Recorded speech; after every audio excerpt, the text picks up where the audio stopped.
Baik, bismillahirrahmanirrahim. Assalamualaikum warahmatullahi wabarakatuh.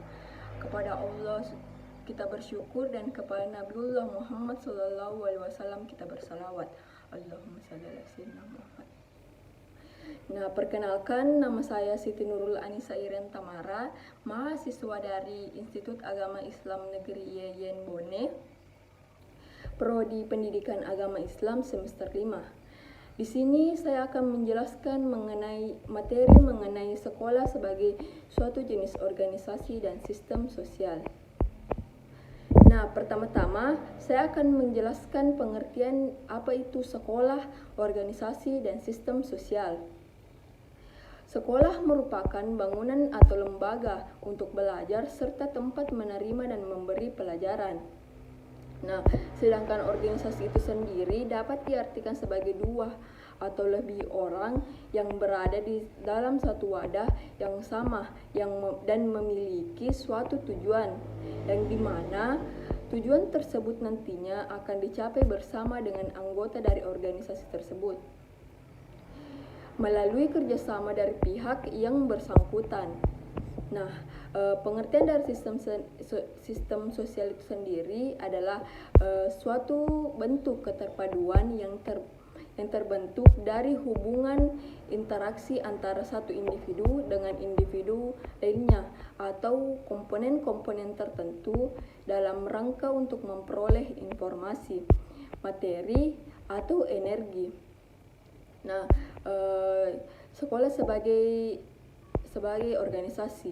Sekolah sebagai organisasi adalah perkumpulan sosial yang dibentuk oleh masyarakat, baik yang berbadan hukum maupun yang tidak berbadan hukum, yang dimana berfungsi sebagai sarana partisipasi masyarakat dalam membangun bangsa dan negara.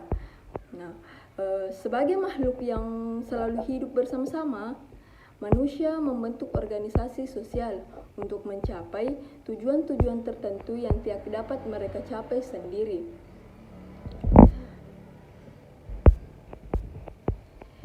Nah, mengapa sekolah disebut sebuah jenis organisasi?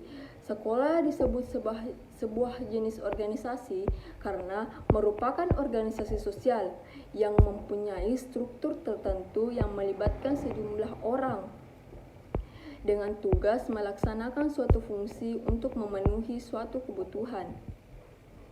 Nah, setiap sekolah memiliki komponen-komponen sarana fisik seperti lahan, bangunan, yang dimana bangunan di sini yaitu seperti kantor, ruang belajar, perpustakaan, dan lain-lainnya. Nah, sekolah juga memiliki kurikulum dan orang-orang di dalamnya seperti guru, kepala sekolah, karyawan non-eduktif, dan pelajar. Nah, organisasi sekolah juga berbeda dengan organisasi lainnya yang dimana memiliki tujuan yang berbeda. Selanjutnya, sekolah sebagai sistem sosial. Nah, mengapa sekolah disebut sebagai sistem sosial?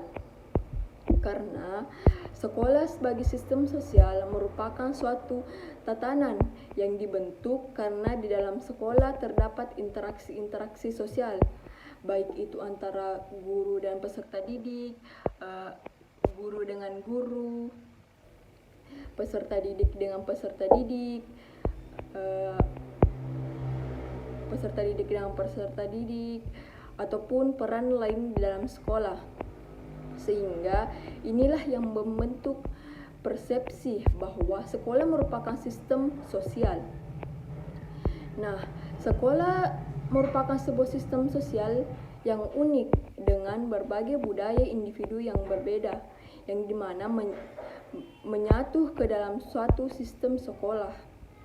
Nah, oleh karena itu, sekolah tidak bisa lepas dari kepercayaan dan nilai-nilai dari masyarakat sekitarnya.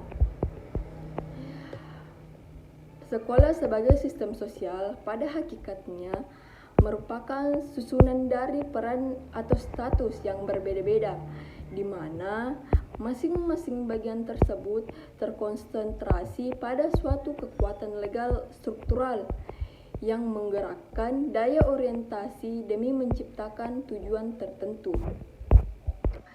Nah, mungkin itu saja penjelasan dari saya mengenai materi sekolah sebagai suatu jenis organisasi dan sistem sosial.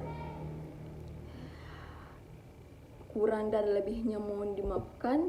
Assalamualaikum warahmatullahi wabarakatuh.